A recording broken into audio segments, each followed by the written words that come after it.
আলহামদুলিল্লাহি রাব্বিল আলামিন আসসালাতু ওয়াসসালামু আলা আশরাফিল আম্বিয়া ওয়াল মুরসালিন। ৪৯ নম্বর সূরা হুজুরাত মাদানী যুগে নাজিল হয়েছে।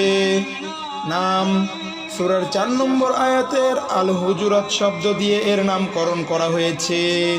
নাজিলের সময় বিভিন্ন রেওয়ায়েত থেকে প্রমাণিত হয় যে বিভিন্ন উপলক্ষে এ সূরা বিভিন্ন অংশ নাজিল হয়েছে। আলোচ্য বিষয় মিল থাকায় সবকটি একটি সূরার মধ্যে শামিল করা হয়েছে। আরও বোঝা যায় যে মাদানী যুগের শেষ ভাগে এর বেশিরভাগ হুকুম নাজিল হয়েছে। আলোচ্য বিষয় মদিনার নতুন ইসলামী রাষ্ট্রের নাগরিকদের সমাজ জীবনের অনেক আদব কায়দা এ সূরায় শেখানো হয়েছে। মানুষের মধ্যে যেই সব দোষ থাকলে সমাজে বিবাদ, বিশৃঙ্খলা ও অশান্তি সৃষ্টি হয় এবং একে অপরের সম্পর্ক খারাপ হয়, এইসব দোষ চিহ্নিত করে তা থেকে বেঁচে থাকার তাকিদ দেওয়া হয়েছে।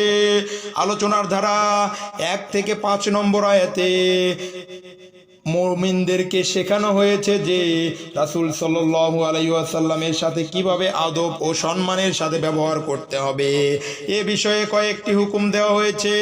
প্রথম আয়াতে বলা হয়েছে, তোমরা সব সময় সব বিষয়ে আল্লাহ ও রাসূল সাল্লাল্লাহু আলাইহি ওয়াসাল্লাম এর অনুগত হয়ে চলবে, এগিয়ে চলার চেষ্টা করবে না। এর অর্থ সূরা আহজাবের ৩৬ নম্বর আয়াত থেকে স্পষ্ট বোঝা যায়। সেখানে বলা হয়েছে, কোনো বিষয়ে আল্লাহ ও তার রাসূল যে ফয়সালা দেন সে বিষয়ে মুমিন পুরুষ ও নারীর জন্য উচিত নয় যে তারা তা থেকে আলাদা কোনো ফয়সালা করে। এ সূরায় আরো এক ধাপ এগিয়ে হুকুম দেওয়া হয়েছে, যে কোনো বিষয়ে আল্লাহ ও রাসূল সাল্লাল্লাহু আলাইহি ওয়াসাল্লামের নির্দেশ জানার আগেই কোনো মুমিন যেন নিজেই ফয়সালা না করে। যে কোনো বিষয়ের সিদ্ধান্ত নেওয়ার ব্যাপারে ওই বিষয়ে আল্লাহর কিতাব ও রাসূল সাল্লাল্লাহু আলাইহি ওয়াসাল্লামের সুন্নতকে কোনো ফয়সালা দেওয়া হয়েছে কিনা তা তালাশ করা হলো ঈমানদারদের প্রথম কর্তব্য। আগে সিদ্ধান্ত নিয়ে তা জায়েজ করার উদ্দেশ্যে কোরআন হাদিস ঘাটাঘাটি করা মুমিনদের নীতি হতে পারে না। এ ব্যাপারে ইসলাম যে নীতি দিয়েছে তা শুধু ব্যক্তি ও পরিবারের মধ্যেই সীমাবদ্ধ নয়, মুসলমানদের সমাজ ও রাষ্ট্রীয় জীবনের সকল ব্যাপারেই এ নীতি মেনে চলতে হবে। তাই এটা ইসলামী শাসনতন্ত্রের একটি গুরুত্বপূর্ণ ধারা। দ্বিতীয় আয়াতে বলা হয়েছে, রাসূল সাল্লাল্লাহু আলাইহি ওয়াসাল্লামের সাথে সাক্ষাৎ ও আলাপের সময় ঈমানদারগণ যেন পরম শ্রদ্ধা ও সম্মানের দিকে খেয়াল রাখে। রাসূল সাল্লাল্লাহু আলাইহি ওয়াসাল্লামের আওয়াজ থেকে যেন কারো আওয়াজ বেশি উঁচু না হয়। তার সাথে আলাপের সময় যেন মনে থাকে যে কোনো সাধারণ লোকের সঙ্গে নয়, বরং আল্লাহর রাসূলের সঙ্গে আলাপ হচ্ছে। এ হুকুম তাদেরকেই দেওয়া হয়েছে যারা রাসূল সাল্লাল্লাহু আলাইহি ওয়াসাল্লাম দুনিয়ায় থাকাকালে তার সাথে দেখা করতেন। এ হুকুম পালন না করলে আমল বরবাদ হওয়ার আশঙ্কা রয়েছে। রাসূল সাল্লাল্লাহু আলাইহি ওয়াসাল্লাম দুনিয়া থেকে বিদায় নেওয়ার পরও এ হুকুম করার উদ্দেশ্যে কয়েকটি কথার খেয়াল রাখা উচিত। এক, যখন কোথাও রাসূল সাল্লাল্লাহু আলাইহি ওয়াসাল্লাম সম্পর্কে আলোচনা হয় তখন আদবের সাথে শুনতে হবে। দুই, যখন হাদিস শোনানো হয় তখন অতি ভক্তি সহকারে শুনতে হবে, সেখানে কথাবার্তা বলতে থাকা উচিত নয়। ৩ নম্বর আয়াতে বলা হয়েছে, যারা রাসূল সাল্লাল্লাহু আলাইহি ওয়াসাল্লামের প্রতি সম্মানের দেখানোর কারণে নিচু আওয়াজে কথা বলে তারা ঈমানের পরীক্ষায় পাস, অর্থাৎ তাদের দিল তাকওয়া আছে, তাদের দিলে তাকওয়া আছে বলে প্রমাণিত হয়। এ থেকে এ কথাই প্রমাণিত হয় যে যার মনে রাসূল সাল্লাল্লাহু আলাইহি ওয়াসাল্লামের প্রতি শ্রদ্ধা ও সম্মানের বোধ নেই, তার অন্তরে তাকওয়া নেই। ৪ ও ৫ নম্বর আয়াতে যে হেদায়েত দেয়া হয়েছে তা ৩ নম্বর টিকায় বর্ণিত হয়েছে। ৩ নম্বর টিকায় বর্ণিত হয়েছে। ৩ নম্বর টিকাতে বলা হচ্ছে,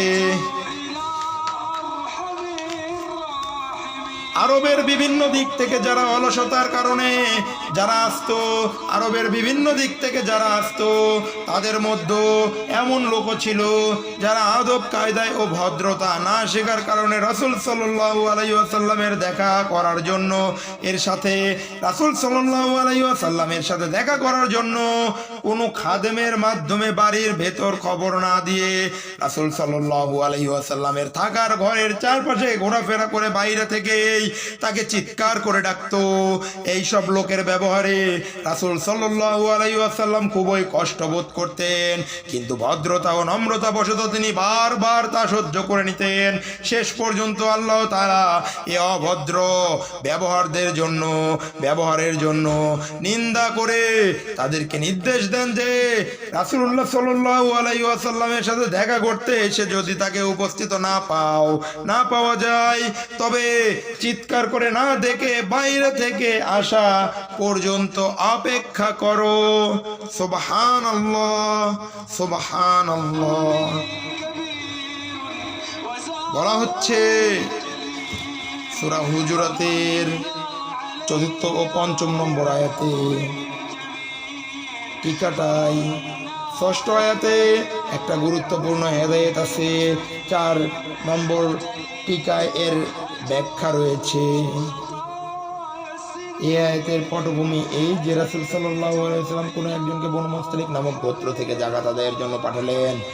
সে লোক কোনো কারণে ভয় পেয়ে গেল এবং জনগণের সাথে যোগাযোগ না করে ধারণা করলো যে তারা যাকাত দিতে রাজি নয়। সে এসে জানালো ওই গোত্র যাকাত দিতে অস্বীকার করেছে। রাসূল সাল্লাল্লাহু আলাইহি ওয়াসাল্লাম তাদেরকে শায়েস্তা করার জন্য ব্যবস্থা নিতে যাচ্ছেন। এমন সময় ওই গোত্রের সর্দার রাসূল সাল্লাল্লাহু আলাইহি ওয়াসাল্লামের কাছে হাজির হয়ে গেলেন। সর্দার থেকে জানা গেল যে ওই খবর মিথ্যা, তারা যাকাত দিতে রাজি। এ থেকে এ নীতি মেনে চলার হুকুম দেয়া হলো যে কোনো কারণ পেলে খবরের সত্যতা যাচাই না করে কোনো সিদ্ধান্ত নেওয়া উচিত নয়, কেননা এর ফলে ক্ষতি হয়ে যেতে পারে এবং এর জন্য পরে আফসোসও করতে হতে পারে। ৭ ও ৮ নম্বর আয়াতে সাহাবায়ে কেরামদেরকে সাবধান করা হয়েছে কোনো বিষয়ে সিদ্ধান্ত নেওয়ার ব্যাপারে যেন রাসূল সাল্লাল্লাহু আলাইহি ওয়াসাল্লামের উপর চাপ দেওয়া না হয়।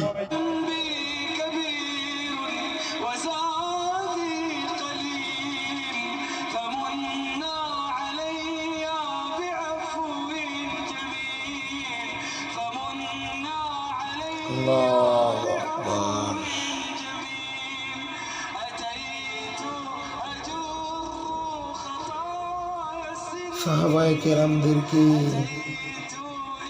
সাহাবায়ে কেরামকে সাবধান করা হয়েছে যে কোনো বিষয়ে সিদ্ধান্ত নেওয়ার ব্যাপারে যেন রাসূল সাল্লাল্লাহু আলাইহি ওয়াসাল্লাম এর চাপ দেওয়া না হয়।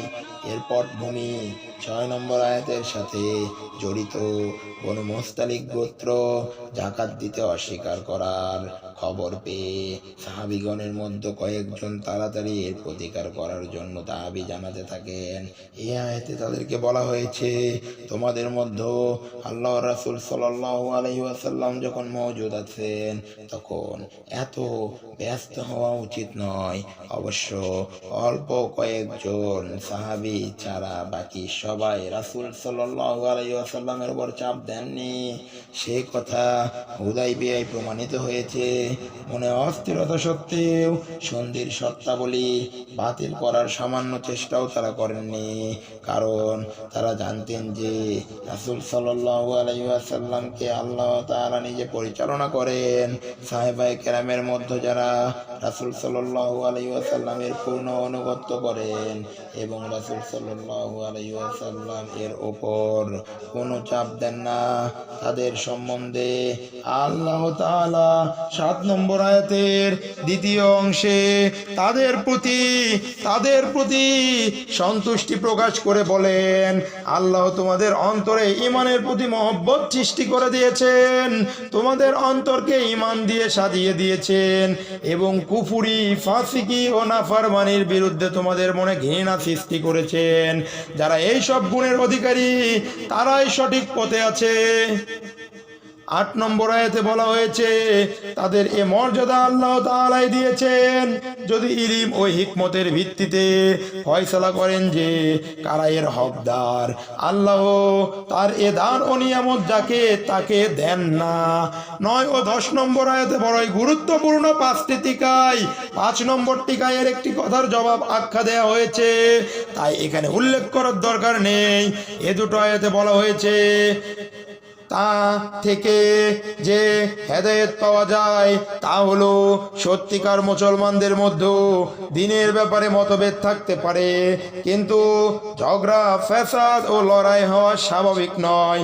অবশ্য দুনিয়ার স্বার্থে কিছু লোক দলাদলি এমনকি লড়াইও করতে পারে।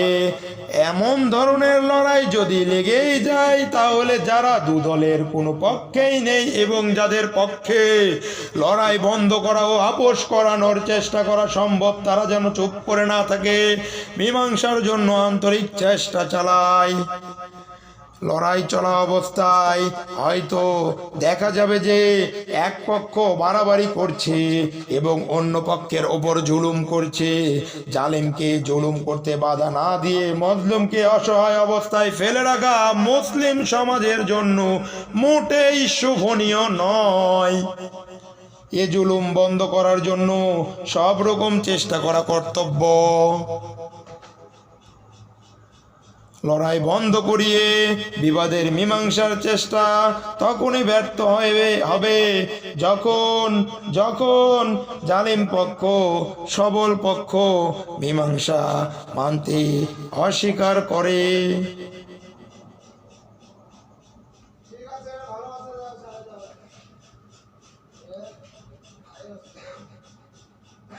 এ অবস্থায় হাল ছেড়ে দিয়ে লড়াই চলতে দেওয়াও অন্যায়। এ অবস্থায় হাল ছেড়ে দিয়ে লড়াই চলতে দেওয়াও অন্যায়। এ অবস্থায় জালিমদের বিরুদ্ধে শক্তি প্রয়োগ করতে হবে যাতে তারা মীমাংসায় আসতে বাধ্য হয়। শক্তি প্রয়োগ ও জালিমকে শায়েস্তা করা সরকার ও প্রশাসনের দায়িত্ব। যদি কোনো মজবুত সংগঠন বা প্রভাবশালী ব্যক্তিত্বের পক্ষে মীমাংসায় পৌঁছানোর জন্য শক্তি বা চাপ সৃষ্টি করার যোগ্যতা থাকে তাহলে তাদেরকে দায়িত্ব পালন করা উচিত। যতক্ষণ না সে দলটি আল্লাহর হুকুমের দিকে ফিরে আসে। বলা দ্বারা বোঝানো হয়েছে যে লড়াই বন্ধ করার উদ্দেশ্য তাদেরকে শাস্তি দেওয়া উদ্দেশ্য নয়। যদি তারা লড়াই বন্ধ করতে রাজি হয় তাহলে উভয় পক্ষের মধ্যে ইনসাফের ভিত্তিতে আপোষ মীমাংসার ব্যবস্থা করতে হবে। এর দ্বারা বোঝা গেল যে শুধু লড়াই বন্ধ করাই যথেষ্ট নয়। এ ধরনের লোক লড়াই এ ধরনের কোনো লড়াই রাসূল সাল্লাল্লাহু আলাইহি ওয়াসাল্লাম এর সময় হয়নি বলে এ জাতীয় পরিস্থিতিতে বলা করা এ জাতীয় পরিস্থিতিতে যা করা মুসলমানদের কর্তব্য সে বিষয়ে ফিকহিবিদগণ হযরত আলী রাদিয়াল্লাহু তাআলা আনহু এর সময়কার উদাহরণ থেকেই সমস্যার সমাধান তালাশ করেছেন। 9 নম্বর আয়াতের উপরে বর্ণিত হেদায়েত দেওয়ার পর 10 নম্বর আয়াতে দুনিয়ার সকল মুসলমান যে একই ভ্রান্তিত্বের মধ্যে শামিল সে কথা উল্লেখ করে নির্দেশ দেয়া হয়েছে যে এ ভাই ভাই সম্পর্ক যখনই কোথাও নষ্ট হওয়ার আশঙ্কা দেখা দেয় তখনই তা বহাল করো। তোমরা আল্লাহকে ভয় করো তাহলে তোমাদের উপর আল্লাহ রহম করবেন এবং বিভেদ থেকে রক্ষা করবেন। ইসলাম ভ্রান্তিত্বের বিশ্ব ভ্রাতৃত্বের যে উপাদান দিয়েছে মানব জাতিকে ঐক্য করার জন্য এর কোনো বিকল্প নেই। আল্লাহু আকবার, আল্লাহু আকবার, আল্লাহু আকবার। প্রথম রুকু শেষ হলো, দ্বিতীয় রুকু আমরা তো এখনো আরবি সহ অনুবাদ করিনি। সুবহানাল্লাহ। দ্বিতীয় রুকু আমরা পরের কোনো এপিসোডে দিয়ে দিচ্ছি।